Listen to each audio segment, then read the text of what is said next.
Şöf uşaqlar. Deməli, yoldaşlar, gəldik çatdıq, passive voice mövzusuna yenidən qayıtdıq. Yadınızdadırsa, biz bəzi zamanlar üçün, yəni sadə zamanlar üçün passive voice-lardan danışmışdıq. Əgər o mövzunu xatırlamırsınızsa, mütləq qayıdın həmin mövzuya baxın. Əslində siz hal-hazırda onu tam şəkildə bilmiş olmalısınız. Əgər xatırlamırsınızsa, demək ki, onun üstündən yalandan elə keçmisiniz. Hansı ki, bəzi tələbələr adətən tənbəl tələbələr belə eləyirlər. Mən inanıram ki, siz elə deyilsiniz. Əgər fikirləşirsə ki, qoy axıra çatım, sonra bir də başdan gedərəm, eləməyin. Vallahi eləməyin. Yəni yavaş-yavaş getmək lazımdır. Axıra çatıb bir də başdan başlamağın bir mənası yoxdur. Çünki bir yerdən sonra sıxılacaqsınız və ümumiyyətlə başdan başlamayacaqsınız. Yaxşı olar ki, elə indidən harda boşluğunuz varsa, onları yavaş-yavaş təkrarlaya gəlib bura çatasınız.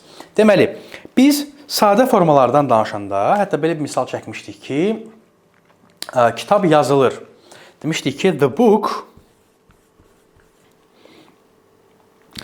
to be və demişdik ki, written. Yəni, burada is olsa, the book is written, indiki sadə zamanda yazılır. The book was written, keçmiş sadə zamanda yazılır. The book will be written, gələcək sadə zamanda kitab yazılacaq. Bəs davam edicilər üçün necədir? Davam edicilər üçün isə belədir. The book is, yəni yenə to be, bir də əlavə eləyəcəyik bura, being written. Çox bəsit. Keçmiş zamanı üçün olacaq, the book was being written. Gələcək davam edici zaman üçün olacaq, the book will be being written. Biraz qarışıq görsənə bilər, biraz qorxuda bilər açığı sizi ki, oydu, nə qarışıq. Əslində çox heç də qarışıq deyil. Burada necə ki, to be və üçüncü formanı istifadə edirdik, davam edicilər üçün to be, being və üçüncü formanı istifadə edəcəyik və bu olacaq bizim məşğul növümüz. Yəni, bunu hər formada istifadə edə bilərsiniz, məlum növdə də istifadə edə bilərsiniz zaten. Amma məşğul növü mütləq bilməniz gərəkir. Yazanda, kimlənsə danışanda məşğul növdə bəzi şeyləri istifadə eləmək. Məsələn, deyirsiniz ki, bizim ölkəmizdə arxeoloji qazıntılar zamanı belə bir məsəl üçün, marker tapılıb. Demirsiniz ki, filan kəslər tapıblar, bəzi adamlar tapıblar, arxeoloqlar tapıblar, alimlər tapıblar. Deyir, sadəcə tapılıb. Bu sizin daha mövzuya hakim olduğunuzu göstərir. Ona görə mütləq şəkildə bu məchul növləri bilməlisiniz və o tapılıb deyirik, ha. Bax, o bitmiş zamandadır, indiki bitmiş zamandadır. Və indiki bitmiş zamanda necə olur bizim strukturumuz? İndi gəlin ona baxaq. The book deyəcəyik ki, has been written və yaxud da have da olmuş ola bilər, əgər buradakı şey cəmdədirsə. Ola bilər ki, keçmiş bitmiş zamanı deyək. The book had been written olacaq. Gələcək üçün də yenə buranı götürmüş olacaq. Burada buranı götürdük, burada da buranı götürdük.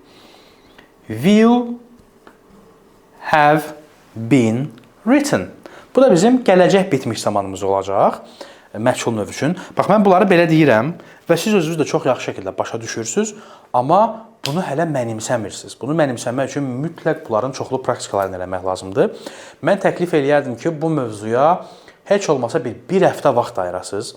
Təmkinli, sakit. Bunları da əvvəlkilərdə təkrarlayasınız, sonra bunları. Yəni, bir həftəni necə böləsiniz?